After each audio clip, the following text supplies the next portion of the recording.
Phil. I'm Nilden. I'm Raz. I'm gonna bust his ass. I'm Brandon. Slide jobs by the dozen out here. Hello, this is Thomas. Here. Pisser. I'm John. Sit down the back straight away for the final time. Ladies and gentlemen, boys and girls, Welcome to the Dirty Sliders Podcast. Stay sideways.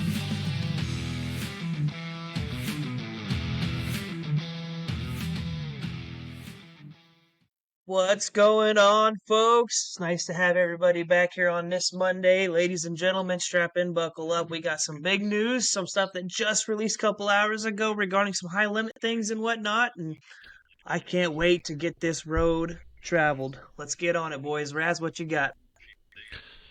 Just following up on what we had last week with the Australian Sprint Car Series with their traction control devices. They issued a statement basically confirming that the devices were malfunctioning, and they were basically said the equivalent.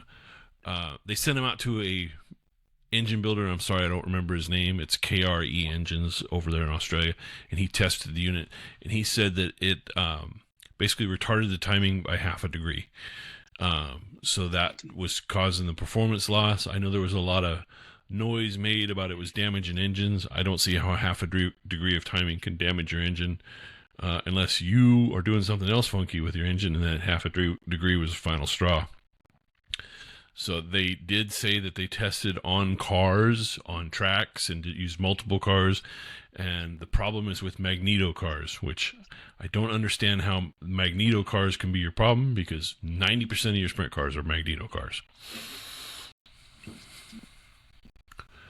Because they tested them on a coil pack, not a magneto, when they were building it. Yeah. Well, there's crank trigger cars. Go ahead, John. I was going to say, like I said when I was looking at it, when I brought it up last week, was nobody's actually said how many cars, what cars they tested it on. It seems like the data is being very close to the chest for what they did before they put them on the actual race cars. Yeah, and in their statement, they were very vague about whose cars they tested on, what tracks they tested them on. I guess the biggest issue was that track where they were having the problem was it was hammered down, heavy, high speed track where no one's ever going to use traction control anyway, because you're gonna want all you got. And this, I don't understand why they would not test on a heavy track. Just to eliminate all the possibilities. So I hang this on the sanctioning body, man. If you're going to do something that radical, where you're actually attaching something to somebody's ignition system, it, by God, better work right.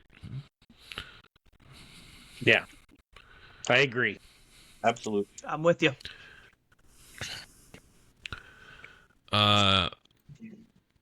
Brandon's got some information for us about the guy who's probably going to win Dirty Slider of the Week this week, and some shenanigans that went on.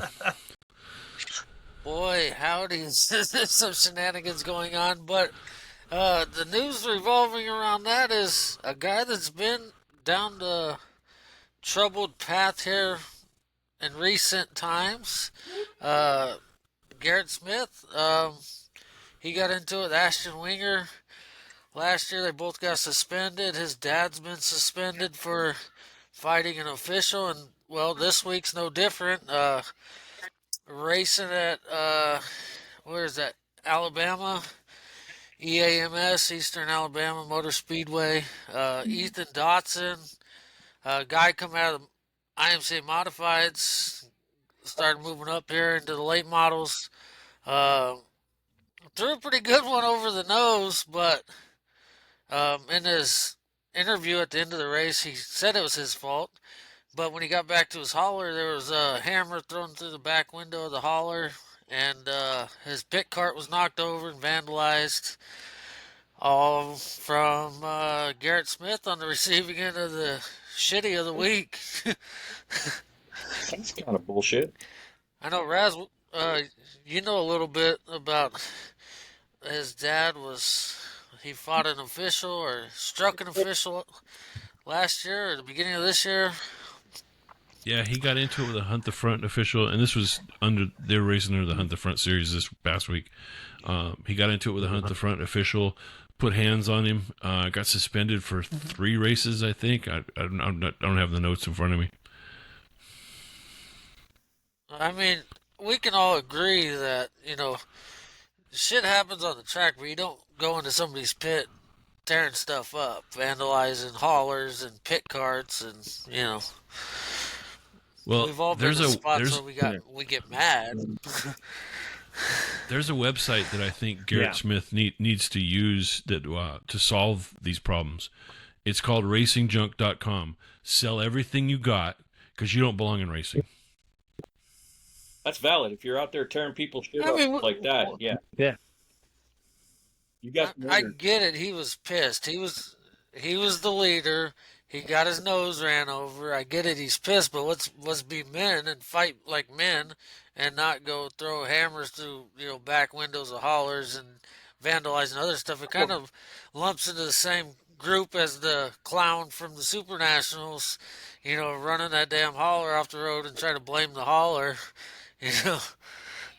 It's exactly the same thing, and it's even worse because they did it while Dodson was in Victory Lane. Nobody was around that hauler, so they did it when nobody was around. And there's a word for that. It's called chicken shit. Absolutely. Yeah. That's bad case of vaginosis, sir. Well, that's where the series needs to step in and say, "Dude, you're gone, out, see ya." I mean, we all know a racer that pulled some shenanigans, and he got blackballed by IMCA. He pulled some shenanigans at Verona and Cocopah, and they pulled his license and said, "You're out. Sell your shit. You ain't racing anywhere." Yeah. I actually was legally involved in that scenario. Don't mention any names. Don't mention Interesting conundrum there, huh? Because if you mention names, there's going to be a lawsuit. Yeah. So, I mean, in recent years, it's kind of getting more and more out of hand. Before it was, fight on the front straightaway, like Jerry Vancic will tell you at Marshalltown in his driver's meeting. You fight on the front straightaway, I'll give you $100. You fight in the pits, I'm tossing your ass out of here,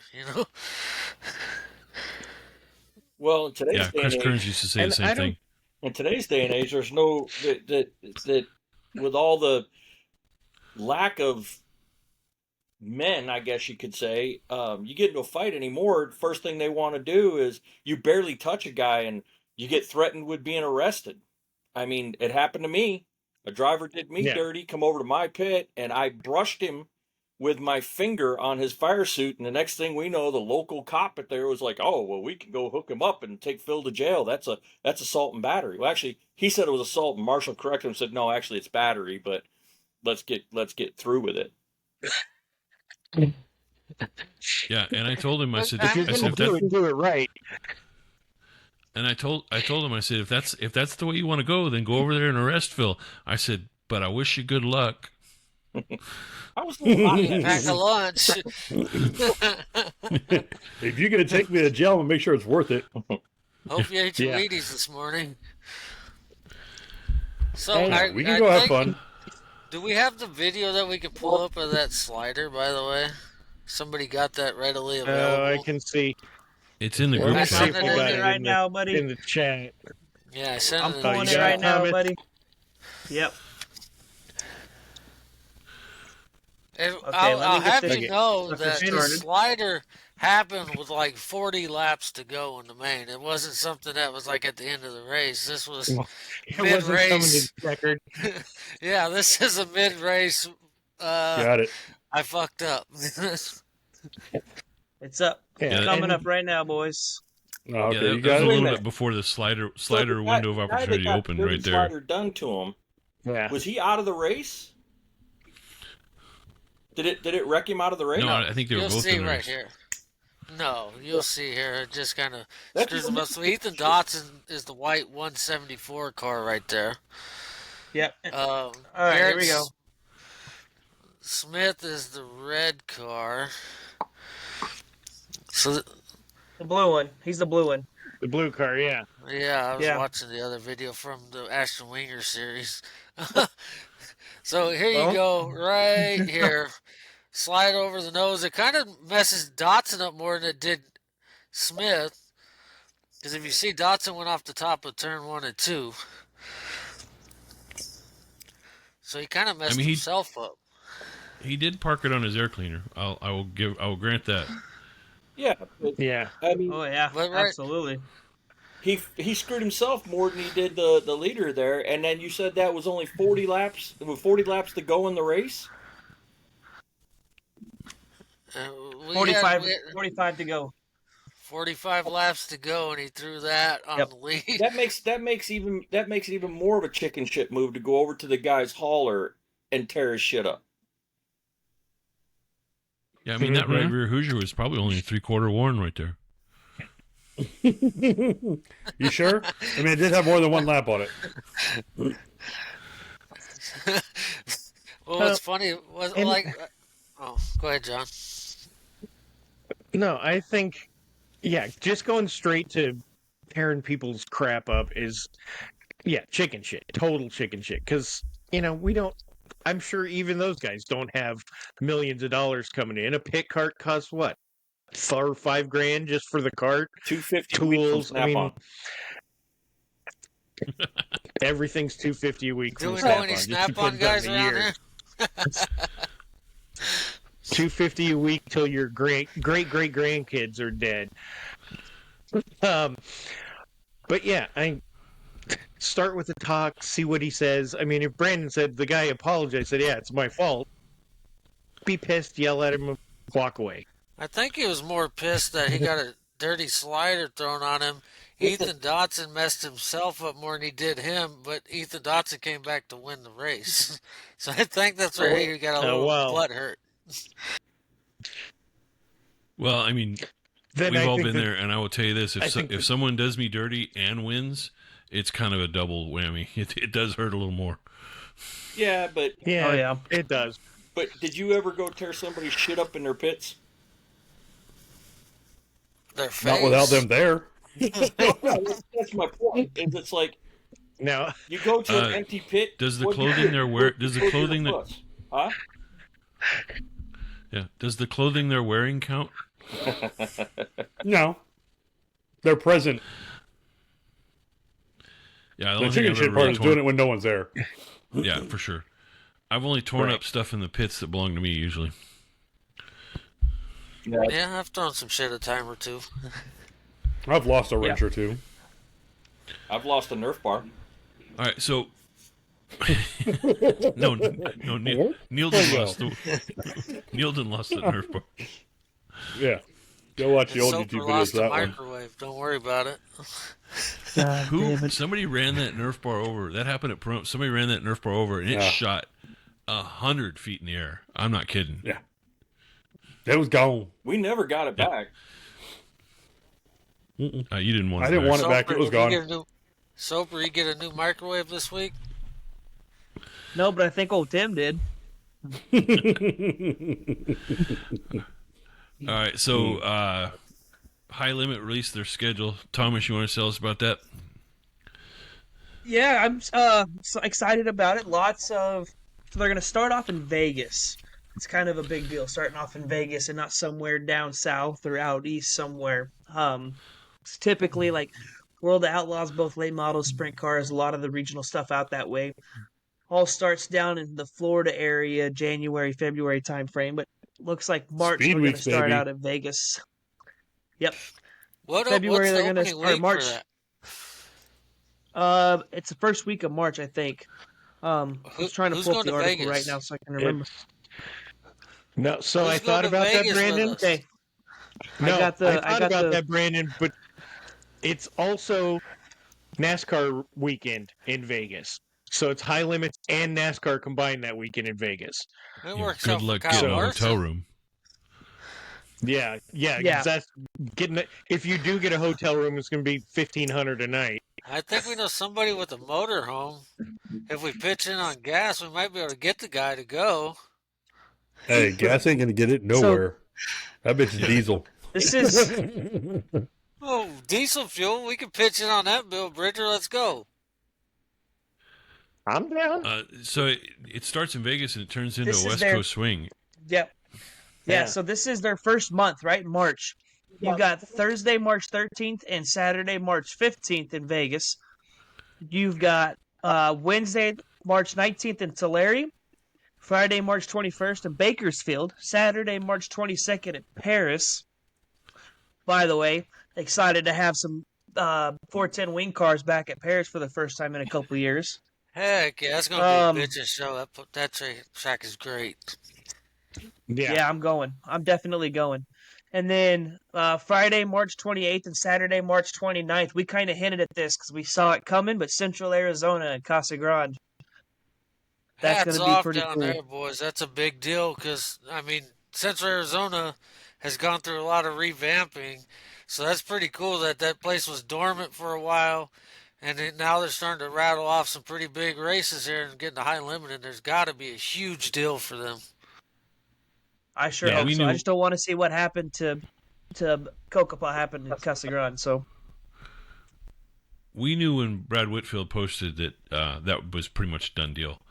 And I don't think Cocopah's necessarily dead. I think Brad might be playing a game to get a little leverage from the local government there to help him out. I got a little insight on that. Corey Hempfield posted a post last week or the week before. He actually did the legwork to try to see if they could get that place open, and you're looking at $500,000, quarter to $500,000 to get an insurance policy on that place right now because the tow truck driver that got paralyzed won over $1 million via the insurance. Well, that might be the end of it then. Yeah.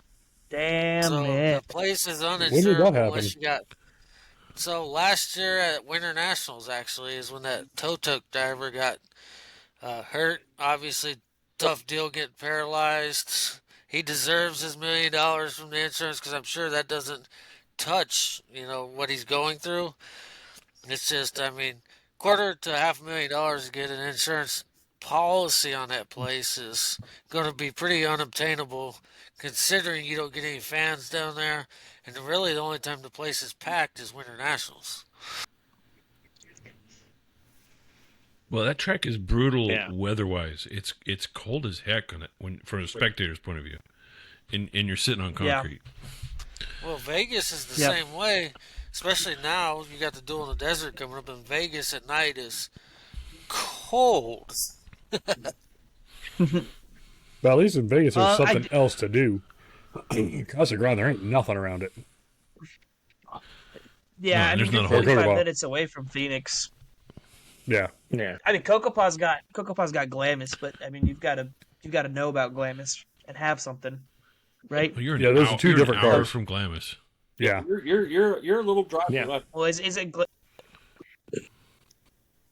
Okay. So the one more thing I want to add here on this high limit schedule to start off the year is they're going to go race at Vado Speedway Park down in Vado, New Mexico. Now, if you're not familiar with Vado, turn it on that first week of January on Flow Racing, and you'll see this thing called the Wild West Shootout. All the super late models go down there and run that track. In the last 2 years, it has put on a great show with the super late models. So great, in fact, that Kyle Larson 2 years ago chose to run that race over the Chili Bowl, and then last year he chose to run the Wild West Shootout and then jump out of the car on Friday night and haul butt down to Tulsa to jump in a midget to go run the Chili Bowl. I am super excited to see the 410 wing cars go to Vado and see what that could be. While we're talking about Vado, Christie and Sherman Barnett, you got to give a shout out to these folks because Sherman, I think he just turned 80 years old. He's still winning races, and his wife, Christy, she's still winning races. And I'm not talking about just one race. These guys own a car in pretty much every division that runs at Vado Speedway. Modifieds, trucks, super stocks, all of it. They have a car in each class, and they're still winning, and they're north of, I think, all of our ages. Yeah, well, all due respect to Chris Kearns, who is a friend of mine. He's a promoter for the Wild West Shootout. I'll never ever see that event because I will be in Tulsa. Good thing he's got some open wheel guys, modified guys that are fans head to New Mexico. Yeah, I I'm just- telling I'm you s- what, man. If that track, maybe if this track opens up for the Northern Sport Mods to go down there and race complimentary with either the Lucas Oil or the late model cars or the 410s, I might just make the trip. Well, the late model guys that own that joint, the Briggs brothers, right? They're the ones that own that place, Boom Briggs and those guys. When you drive by that facility on the highway, driving out to Texas from California, that place is pretty damn cool. Yes. Yeah, it's a really nice track, but it is. You talk about it in the middle of nowhere. There ain't nothing around that track. No. Good, then nobody can run you out, right? Exactly. But no, No houses I'm yet. for sure. Yeah. I'm for sure addicted to Chili Bowl, and that Chili Bowl is always going to conflict with Wild West Shootout. Yeah. Yeah. So we decided we're going to do something a little different, at least this week, maybe every week. We'll see how it goes. People, you guys, submitted to me mystery topics, and nobody really knew what they were, and we're just going to throw them out there and see what everybody has to say. Some of them might be a little controversial, some of them probably not. But hey, let's give it a shot, see what we got. I'm going to go with Neilden first. Neilden has a pit support idea. Go near and dear to my heart. So, I'm going to say it. A sprint car makes an awesome push car. Or a smart car. Smart. Yeah. Smart. Not me, the car. Those are two different Smart things. car makes a good sprint car push car. There we go. There we go. Tongue twister Good there a little Lord, bit. guys. That was Holy shit. painful to get there. Good Lord, man. Not only did you say it wrong, and then trying to explain it what it was supposed to be was even more fucking confusing than you just saying it wrong the first All time. right. So say it to That's So my you know what I hot said? take. A smart car makes a great sprint car push car. Wow. I can't argue that. versus I can't argue what, that. a Great mule? push car. Especially with a You've been hybrid living in motor. California too long, you bastard. Versus a mule? Is that what you're saying? Yeah, versus a mule or, a K5 or whatever. I mean, how many times have we much seen power sprint cars does get a messed smart up by the car push have? car? About 100 Power horse. does this The little- turbo, I think, was a 100 little more. horsepower. So Do you make still your have case. yours? What makes? So I actually saw one this weekend. Pushing a sprint car at one of the races I was watching on Flow. And I was like, Eddie that's Tafoya. awesome. Eddie Tafoya, that who it is? their team uses a smart car. Yeah. It's a black one. That's why I couldn't tell who it was. There was a glimpse That when I was might, out that in the might be a middle of different one Clarence because on the I think Tafoya's is like a dark gray, but they built a roof rack for it that you can stand on. Yeah. It was a bitchy little setup. Yeah, it's kind of cool. But what's your case? What makes you think it's better than a mule? Because it fits in your trailer with your sprint car. The mule takes up a ton of room. It's road legal. The mule's not road legal. If you need a run to go get McDonald's, go get McDonald's. You need to get parts, go get parts. You don't have to unhitch your rig. You don't have to call an Uber. You go do what the heck you want. And if you're at Kokopaw at 3 a.m., the freaking thing has heat. Didn't you have a smart car? Do you still have a smart car running around somewhere? It's running around somewhere, but it's not mine anymore. They gave it Dang the ghost it. with That was 2 gonna minute be e-brake slides.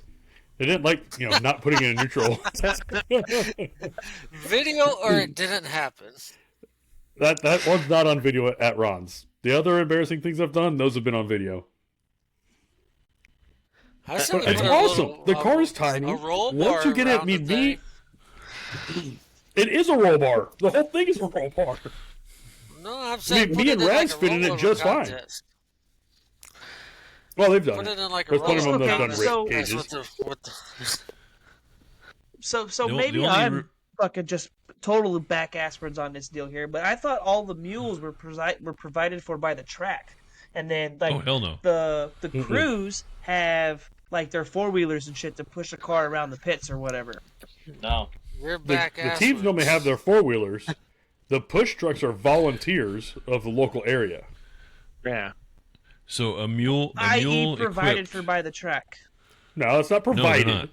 They're volunteers. But it's local. It's not that the teams Yes. aren't bringing them with them. The series Correct. isn't bringing them with them. They're not trailered Correct. around the fucking I nation. think what Neil Correct. is talking Okay, so about. Well, there's some of them that do mules- travel.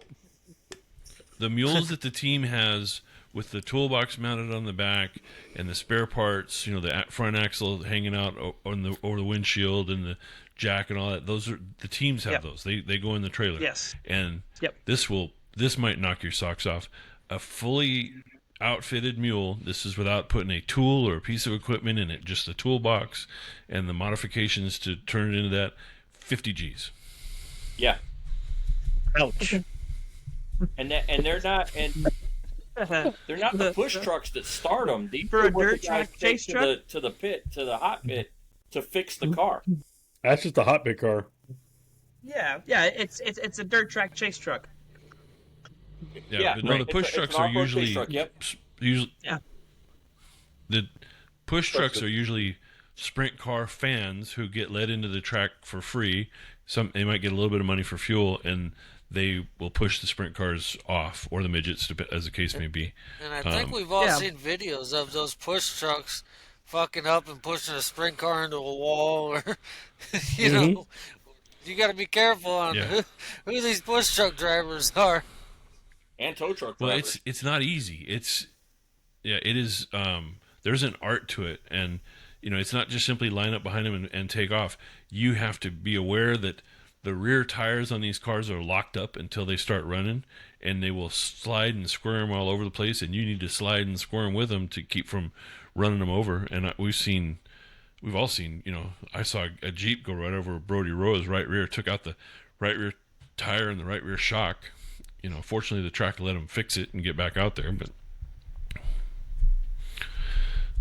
I'm pretty There sure we go. they For the told people that that guy don't not- know what we're talking about, this is what we're talking about when we're talking about an outfitted mule. So back here's your toolbox. You got storage compartments. They have all kinds of accessories. A lot of them will have a wing up here. They'll have a front axle hanging up here on the front. And these things, without putting any tools on them, are 50 G's plus. It's incredible how expensive they are. But yeah, I think a smart car is a better investment overall, especially with a traveling series, than that thing. Especially if you're a Can low you get a budget team. toolbox on it like that mule? Hell yeah, cut it up. Well, I mean, and if you're a low budget team, Was it? Fielden, you could pick up a smart car for what? $1,500? Couple grand. Yeah. Yeah, a running one. And if you don't have to worry about smog like California, even cheaper. Wasn't that the plan for the smart car that Neilden had? Yeah, To but make it somebody That's quit what I was racing. getting kind of at. car? Yeah. Somebody quit racing, so I got rid of it. I got there first, Brandon. No, I was hinting at that the whole time, but I kept asking about his damn smart car. That's what I bought it for. Well, I bought it for when we were problem doing the is- travel racing with a dwarf car. It was shorter wheelbase than a golf cart. Yeah. It fit the trailer better. It was street legal. Had air conditioning. Had heat. And what do you need to really take to the hop in? A couple tires, a jack. You're not going to rebuild the damn thing. I think you mean, should most have of these things patented have that more parts idea. on 'em. Well, you might have made money if you'd have patented that idea. It seems like Tafoya is using it now. You could have been proprietary. I could have had profits on that $5.99. deal $5.99 a month. I don't know, Neil. for life. That one night we lost the Nerf bar, you pretty much rebuilt the car. Well, yeah. so that's Eddie Tafoya's setup right there. It's kind of a crappy picture because the sprint car's in the way, but that's their But yeah. smart car. They got the little standing rack on it, a couple tires. Yeah.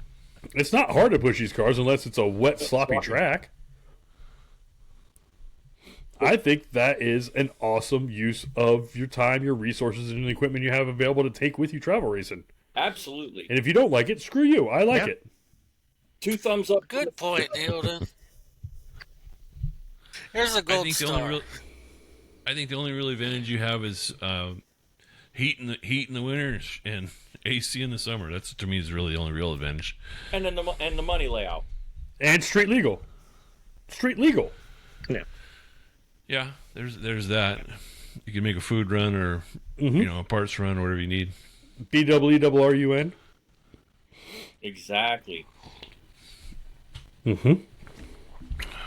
It's needed on those long nights. So does anyone disagree All with me, or do I have a win? That's a win. No, I'm with you, Neilton. You win. I'm on the fence, man. I'm on the fence too. That toolbox on those mules is kind of cool. So put one in the back of the smart car. We saw how big the damn thing was. Yeah. Just make sure it locks good in case you take it on the highway. And then don't drive it like a jackass, so the transmission will come flying out of it. Yeah. That clutch was not happy with e-brake slides, but it was fun. That couple times I did it. Yeah, in my parking lot. Mm-hmm. It went to another guy that they use them as push cars for drag cars. That's what they use them for. Ah. I'm sure it's imports, but whatever. Well, like some of your street outlaw guys are using them too. Mm-hmm. I guess they're not street outlaws anymore. They're no prep guys. But Murder Nova uses a mini. Mm-hmm. Yeah, which is not a small car. That smart car is probably 3 feet shorter than a mini. Probably. Well, I've seen those smart cars that they put the Busa motors in, and they haul the mail. Well, the only problem with that is you lose reverse. For actually practicality, they're a blast, but they're like a go kart. You gotta get out and push it. No, you go just backwards. e-brake it. You'll get it spun around. Not if it's got a smart car transmission. It doesn't like it. You go to fucking Walmart and park that thing. Next thing you know, you got Phil standing there with Heather in the passenger seat, and he's hugga, pushing the damn smart car.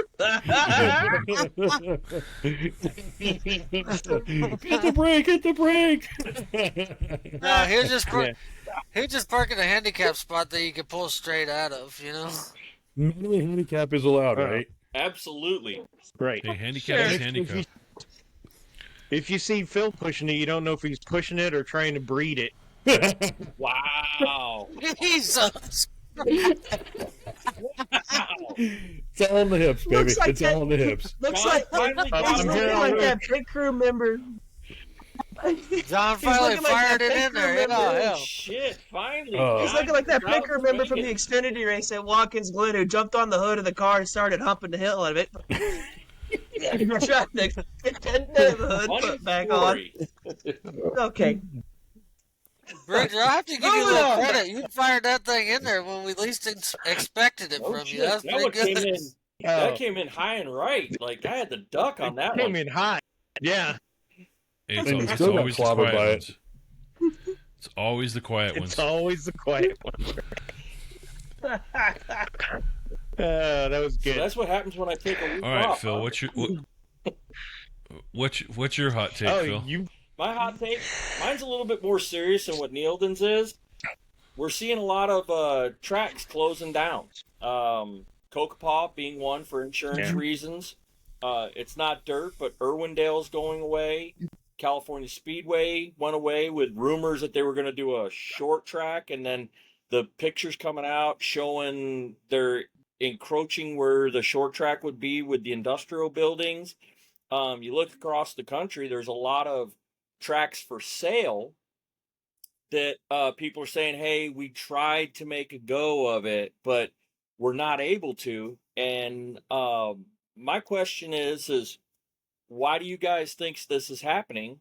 And what needs to be done in the community to keep tracks open, to give racers a place to race, fans a place to go, and make it a hand-in-glove situation? Well, here's my take on that is you have investors that are buying up properties and making more money building houses, and then you have people moving into houses next to a racetrack and say, oh, your facility is a nuisance to me. You're being too loud. You got dust on my flower pot on my front porch, Yeah. I personally think the biggest thing is what happened to Kokopaw. With the way that the world is today, everybody's just too litigious, and at the drop of the hat, not that Kokopaw is a good example, but at the drop of the hat, you can say, hey, I broke my foot on your grandstand, and then it's an insurance claim, and it costs you $500,000 just to get insurance for the place to run it. It's not profitable in the long run for people, I think. Well, I mean, just like you said it, John, the litigation factor is. I mean, it says there's a sign on a fence at every dirt track that says "Don't stand next to the fence," and almost every race you go to or every race you watch, the announcer has to repeat themselves over and over again. Move away from the fence. There's an accident at the fence. A car could catch fire. People are racing on a dirt track. There could be a mud clot come out, hit you in the face, and then you want to cry. It's kind of like Marshalltown a couple months ago where that hobby stock went over the top and hit that Audi that was parked illegally. The Audi driver wanted to sue the track, but you parked where it said no parking, bud. Right. Yeah. The ultimate, you can't park there. I don't think this is necessarily killing dirt tracks, but I don't think it's helping either. Is streaming. Now, I love my streaming, and I love being able to sit down at my house in California and watch a race that's taking place in Florence, South Carolina, or up north in New York, watching the big blocks race or something like that. But when you are watching it, when I pay my $280 a year subscription for Flow Racing, and I watch 300 races a year because I might flip between 4 or 5 a night, that equates to each track getting $1 per my view. Now, that's a hell of a lot less than what they would get from an ass in a seat, but they're not filling their stands. So how does that... I don't think streaming's killing it, but I don't think it's helping it. There's So tracks what do like you think Eldora that are selling out and running big, but they're running the big races. What do you think if the streaming was only available outside of, let's say, a 150-mile radius or a 100-mile radius from the track? Then streaming's available. I hate that shit. That's defeated by a VPN. But even so, I mean, they used to Yeah. do that with NFL here in San Diego, and I hated it. Yeah. Right. Yep. Well, here, I mean, here's the I point. see where though. Let's say Thomas if is you going. got- That it's if you got 100,000 people streaming a big race, on top streaming a big race, let's just go with the recent World 100. You got your fans that were in the stands, and then let's say you got 100,000 people watching that every night of that World 100, and like you just said, Thomas, $1 per person goes to the track. That's $100,000 a night on top of what they're bringing in with the asses in the seats and the concession stands and stuff like that. Here's my question: is would we as a consumer be willing to pay more for a subscription to keep the tracks open? Well, look at IMCA. I'll tell you this. IMCA doesn't do I'll- a subscription. They do a pay-per-view race. Besides Super Nationals, you can buy the week-long package, or if it's a multi-day show, you can buy the multi-day package. But they do not do a subscription-based plan strictly off of that reason right there. If you want to watch this race, you're going to pay $25, which is what it costs you to get into the race, to watch this race, so they're getting their money. Flow Racing and some of these other streaming services that offer monthly or yearly based plans are kind of taking a little profitability away from the track, for example, because like Thomas said, at $280 a year and you watch 400 races, you're losing that profit, where IMCA is, okay, pay per race. You're paying the same amount it would cost you to get in the stand. So if you're local, why would you pay to watch it online when you can drive 5 miles down the road and go pay the same price and watch it live? Yeah, Well, ain't nobody buying a hot dog over the internet either. yeah. right. Yes, and like, let me put it this way, okay? I paid the whatever you want to call it, the package fee to watch the all the races on Dirt Vision with the World of Outlaws this year, right? Not every single World of Outlaws race, but like the big races, like the King and the Knoxville Nationals, right? I paid for those. I also paid Dirt Vision to watch this week's coming up, the Dirt Track World Championships at Charlotte. I paid for that package. I also paid for the Super Nationals. Like, I don't mind paying a subscription for a race that I want to see, but at the same point, I may not get to see that Friday night Marshalltown race that plays on Flow every Friday night in the summertime, and I see that track and I'm like, damn, that's a nice track. And I go to Iowa and I'm like, you know what? I remember there was a track somewhere. Oh yeah, Marshalltown. Let me go check it out.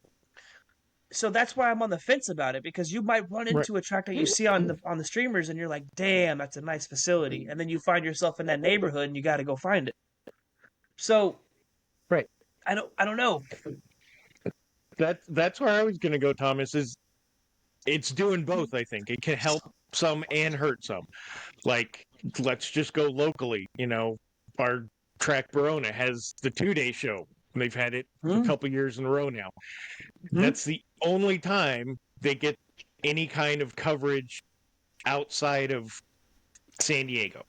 And that's, you know, outside of San Diego, let's just say. So, but yeah, if they get more, if they had more or did more of that on a regular race night where we're bringing, you know, the 25 pure stocks and you guys bring 15 sport mods and, you know, 10 or 15 modifieds and put on a great race and people see that, you know, somebody from, you know, El Centro might say, hey, you know, I want to go see that race and it's only a couple hours away. So it could help, but I do see the other side. Did Verona make money off IMCA TV that weekend? So that's that kind I of don't a know. hit and miss situation, right? Because IMCA is automatically taking whatever their cut is off of everything. Right. And that's just the sanctioning body in general. Did they make some money? I'm sure they made a little profit on the deal. They probably didn't make a huge amount of money, but they probably made more profit than what they would have if they didn't have it, right? They didn't lose money by having that. They obviously made some kind of monetary value off of that. What that number is, who knows? Could we find out? They might tell you, they might not, but that would be something you reach out to the promoters and say, hey, say you owned a track and you see a promoter like, you know, Marshalltown running Flow Racing. Call up Jerry Van Sickle and say, hey, I've noticed you guys run Flow Racing on Fridays. You have their Friday book up. How much money is the track bringing in off of Flow Racing? I'm looking at trying to get something going at my facility and just kind of get an idea of what that is. Now, Verona, obviously, it's not worth it to them to have it full time. Otherwise, they've already would have looked at that avenue, because IMCA said that they would send them all the video equipment. They would have to provide the photographer, so they'd have to pay somebody to video the race the whole night, right? But they're not able to do that because, like the guy in turn 2 that runs the YouTube videos, they approached him with the idea, and he said he makes more money off of YouTube than what he would be making being their videographer. Well, and I see that, but would you get more people coming from further away for the 2-day show if they saw it 3 and 4 times in the year before the 2-day show and said, hey, that track looks awesome, I want to go out there?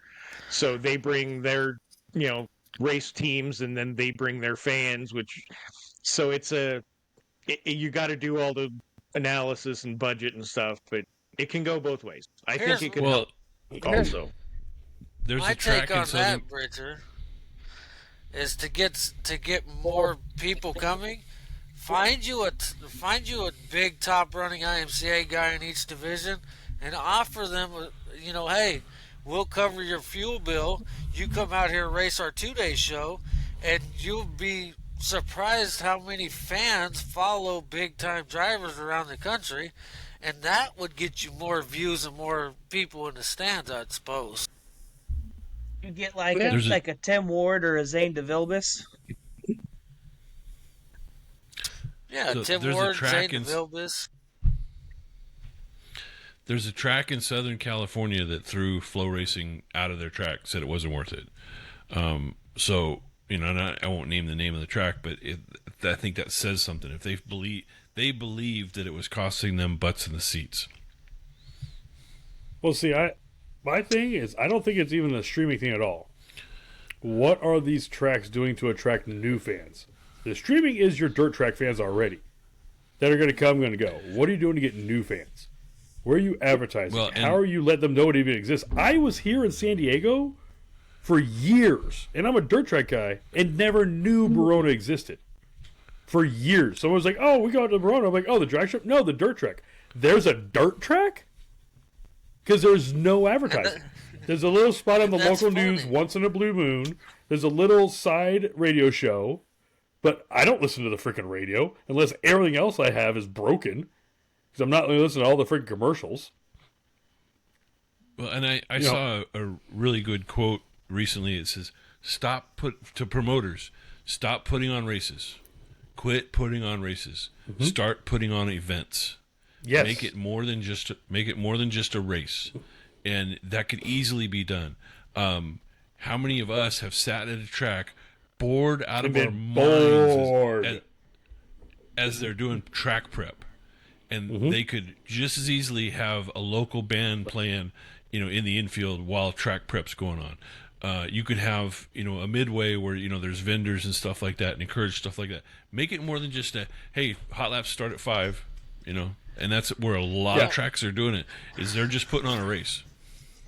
Well, so like growing up in Iowa, I brought this up to Verona actually when they had the trunk or treat, because obviously the trunk or treat, the stands were obviously way fuller than normal, a bunch of people there. 1,000 people.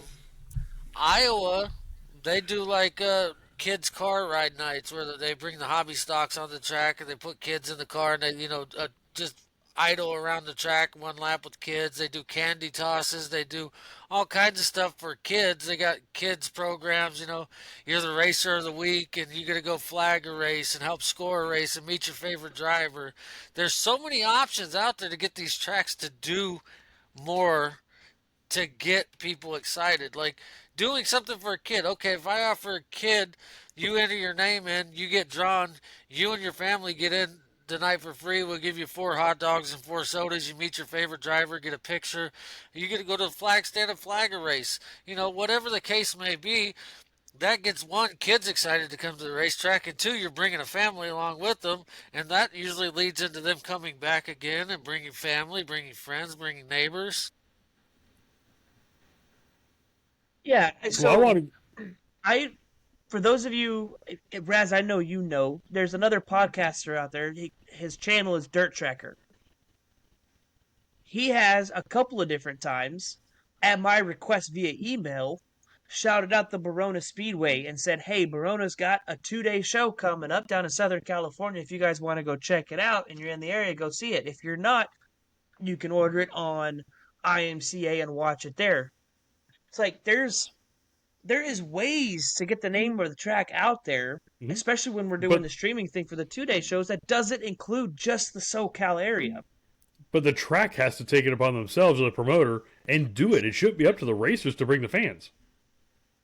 Well, and that it's brings a up symbiotic deal, man. Yeah, I agree, 100% symbiotic. But I mean, let's look at MLB. To keep, if I want to keep my track open so I can race, I want to get people in the seats so that they have money to keep the track open so I can go race. For sure, 100%. 100%. I am all on. It's a symbiotic relationship. Yeah, it's not just the track having to do it. It's racers have to do their part to keep racing going also. But it has to stay exciting. You can't have the lulls. I agree that the racers need to help out, but by the same token, the track can't take the racers for granted. It, like Thomas said, it is a symbiotic relationship, and I won't call the guy out, but there was a Facebook post about Irwindale closing by a race director, and he wrote underneath there, "See, this is what happens when racers don't support their local track." Hey, pal, wait a minute, man. How about you support your racers? It's a two-way street. Show some appreciation for the guys who are putting on the show, the guys who are spending their money week in and week out. And good tracks do that. They'll have, racer nights where all racers free. A racer night. So your car gets in for free. Car and driver gets in for free. Yeah, your crew guys still got to pay to get in. You can buy their pit pass. Hey, it could be real easy, man. You roll out a barbecue and you do hamburgers and hot dogs and hand them out in the pits to everybody with a pit pass, a wristband on. You know, here, hey man, thanks for coming out. Here, have a hot dog, have a hamburger. How much would that cost that track? But it's just little things like that a track could be doing, that that show the racers, hey, we appreciate you, man. Without us, without you guys, we wouldn't have a show. But it's by the same token, without the track, the racers wouldn't have a place to race. So you got to take care of each other. But when you start taking racers for granted and say, this is what happens when you don't support your track, I thought that was kind of a horseshit post. Well, I want to bring it back around to, how many of you have heard of Banana Ball? I have. It's amazing. Yeah. I'm not a baseball fan. Like, I'll watch it. If it's on, that's it. I have signed up. I track it. I want to go see this show they put on. They don't put on a baseball game. They put on a show. If there's ever a lull, they're doing something. So they're packing things. They're now renting MLB stadiums for their show. That's based and they're selling out. Yeah. It's a wait list and a lottery. Yeah. That's how you get butts in the seats. You don't put on it's kind of like the Harlem Globetrotters when we were kids. Mm-hmm. Okay. Same kind of thing. Exactly. So they're coming to San Diego, and they're going. I think they're going to. I would assume they're going to Petco. My wife's dad looked into tickets. Nosebleed lottery, $500. Oh, I couldn't even get that. It was lottery bucks. only. Lottery only is the only thing I found. Put your name down and hope you get called. Well, probably now, yeah. Well, I'm going to bring it back. See, I would go back to, like you're saying, do something when there's lulls. Love the kids' races. I get that the kids they're coming up and they're learning, but you don't see the people from the grandstands going down to watch the kids' races. That's all parents and well, heck, how many times do you see the stands packed to the checkered flag anymore? Rarely. That doesn't happen. No. Well, you're loading the front end of your lineup with all your good racing, too. You got modified sport mods and dwarf cars, your top 3 divisions every night. And that's what most people are coming to watch. They're coming to watch the fast cars get around the track, and then they're out of there. Right. I mean, to me, your feature race was your last race that you hyped all night long to keep people there to see the feature.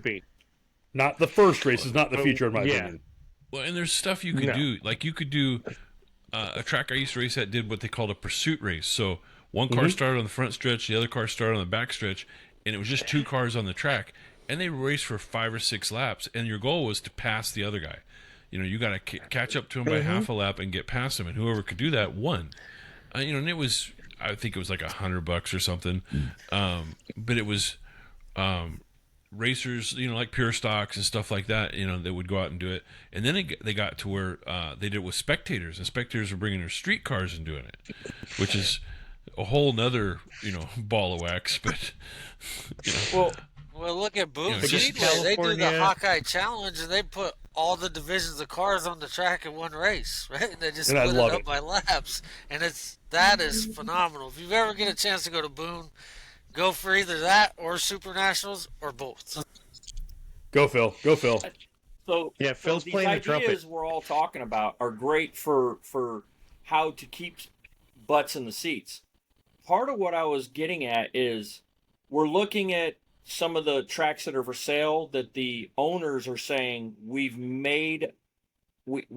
done our best, we've tried, and it's just not financially there. Is it because racing has now gotten to the point where it's just too expensive for not only the racer, because let's be real, I was a race car driver owner, and it took exactly every dollar I had to race. You guys know because all of you were there.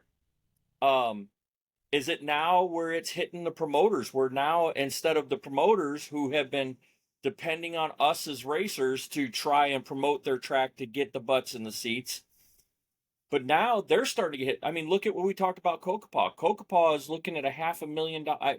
From what we said tonight, I don't know if it's true or not because I did not do the research, but if you're looking at $500,000, insurance, you got to put $500,000 up front for an insurance policy.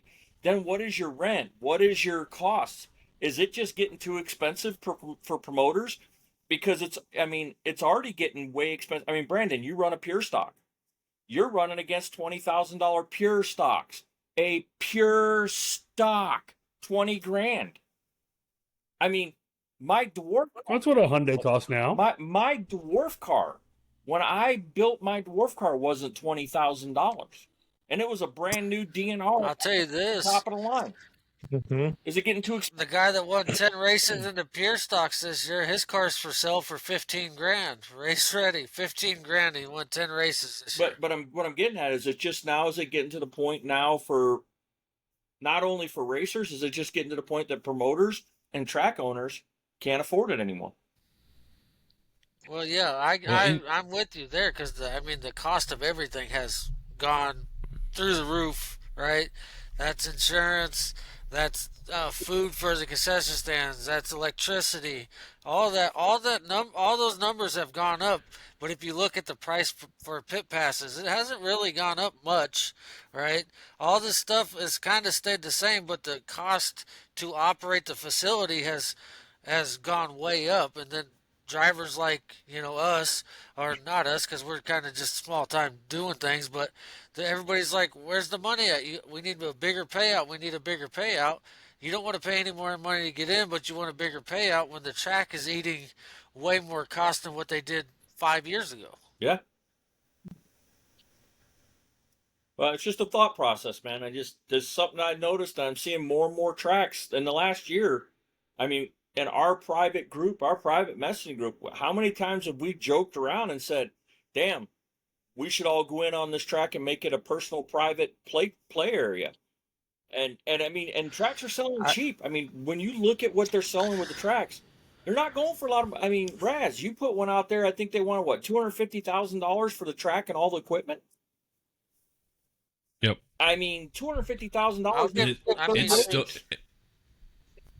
It's still for sale. Yeah, and people are buying. You see XR Series, Barry Braun, Pennsboro, what is that? Wilkes-Barre Speedway. XR Series is kind of doing that. They're going around getting these old tracks that were dormant for years and putting them together to host a race and kind of getting things kicked back off. North Wilkes-Barre, that's been closed for how long? And they got a race going there, and you revitalized it a little bit, put a race on that offered a decent amount of money, got cars there, got fans there, and now these places are starting to revamp. Yeah. Yeah. One thing you guys were talking about using the track for events and whatnot, not just races but events. Morona put on a 2-day monster truck show in March or April. And I tell you what, I believe that the owners of Morona cleaned house on that deal, even after the monster truck show took what they wanted out of it. Well, that's the problem, is they offered that track for so cheap they didn't realize how much money they were missing out on until they had cars parked way down by the damn drag strip. They said, wait a minute, we didn't charge these guys enough. But if I heard correctly, I believe they're going to have it back this year, and obviously the monetary value will change because Verona lost out on a bunch of money that they could have had they known that it was going to be such a success. Yeah, I mean, there was 5,000 people there when I went, and that was one show. They did 2 shows a day for 2 days, I think.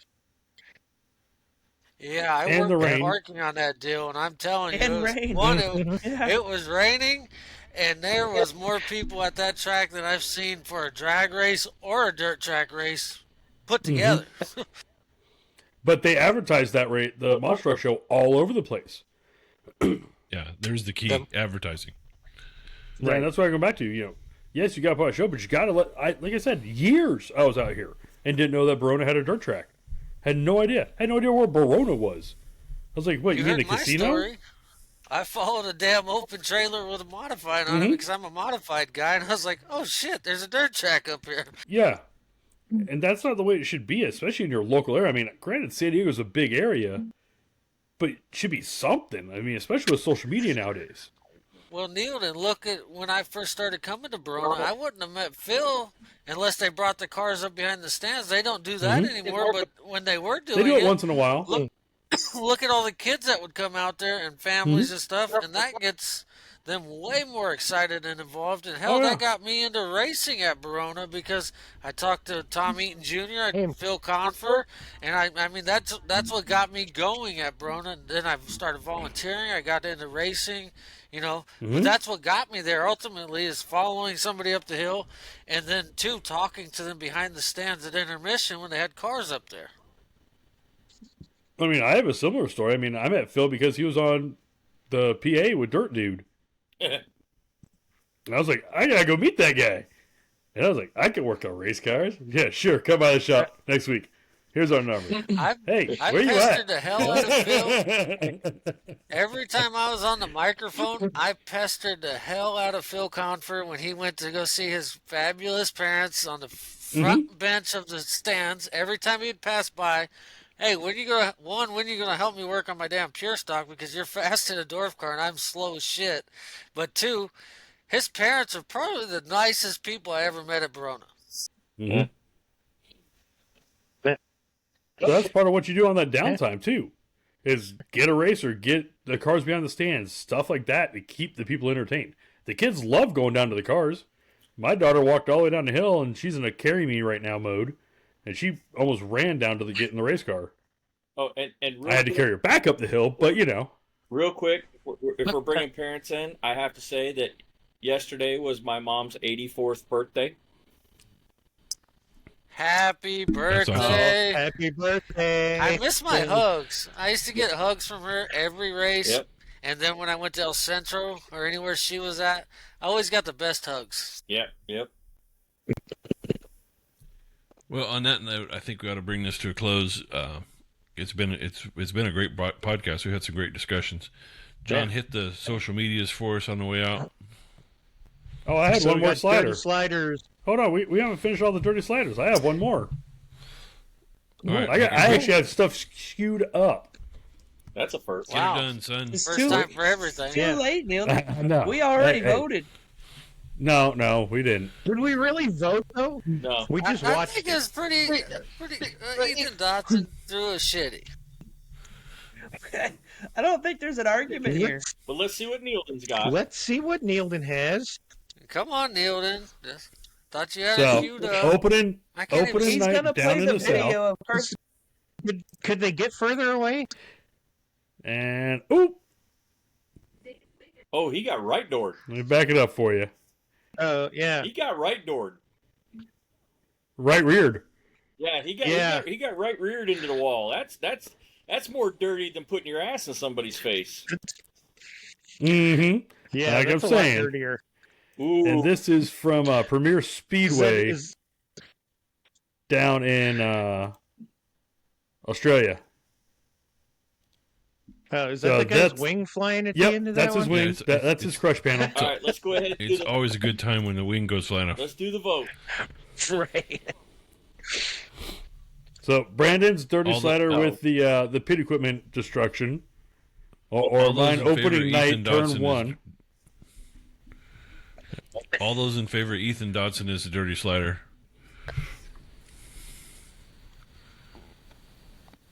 Just me and Brandon. Come on, Huh? I'm on the fence. Huh. I'm on the Alright. fence. I'm still thinking. Nope. Okay. Yep, Ethan Dotson for sure.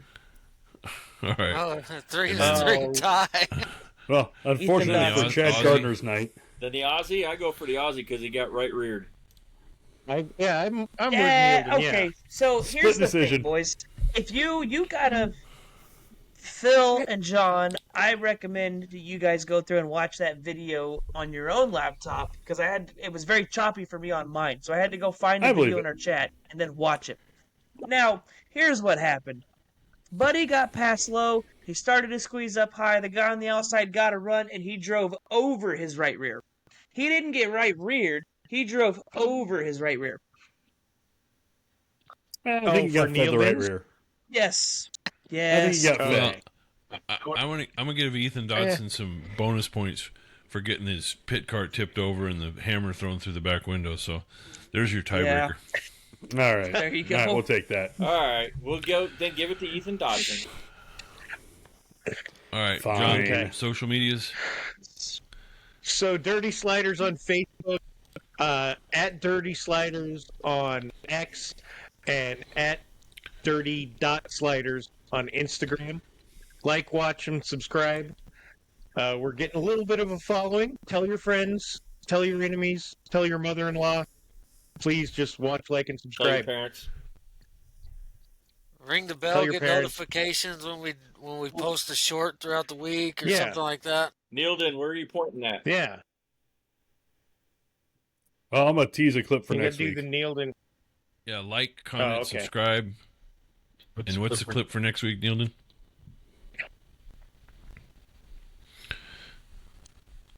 Big B Speedway. Oh, Oh, yeah. Oh God, I've seen this. I saw that. I'm doing some research. I'm trying to figure this out. There ain't a whole lot of info, but it's entertaining. It's a show. It is entertaining for sure. Do we So, have any this movement? Do we have any movement on this Dirty Slider 50 we're trying to do? I got mine modified. I got mine still in the box. Oh, we need a chase Okay. update. There's not really any new chase Oh. news. Yeah. He's doing good though. He's moving. Yeah. Oh, Isn't he walking now? He's not walking. He is doing good. I saw No, him he's standing. not walking, I thought. but let me see. Yeah, standing with No. assistance. Yeah, and last I saw is he's looking to get out soon from that rehab facility. I forget the exact date. I'll look and we'll have more next week. Yeah, the Pesa had a So race over this- the weekend that he was watching. Oh, that was This- actually a Mojave Valley. That's where I saw the smart car. Was that Mojave? If nothing weird happens, this episode will post on election day. So everybody be a little careful, because I am of the belief that there might be a little violence on election day or shortly thereafter. Yeah. And be if careful. you haven't already, make sure you go vote. Yes. Informed, not just randomly. Don't care who you vote for, Right. but go vote. Yeah, absolutely. All right, we'll Can't see you all complain next if you week. don't vote. We'll see Yep, you all see next ya. week. Thanks for listening. Love y'all. See you guys.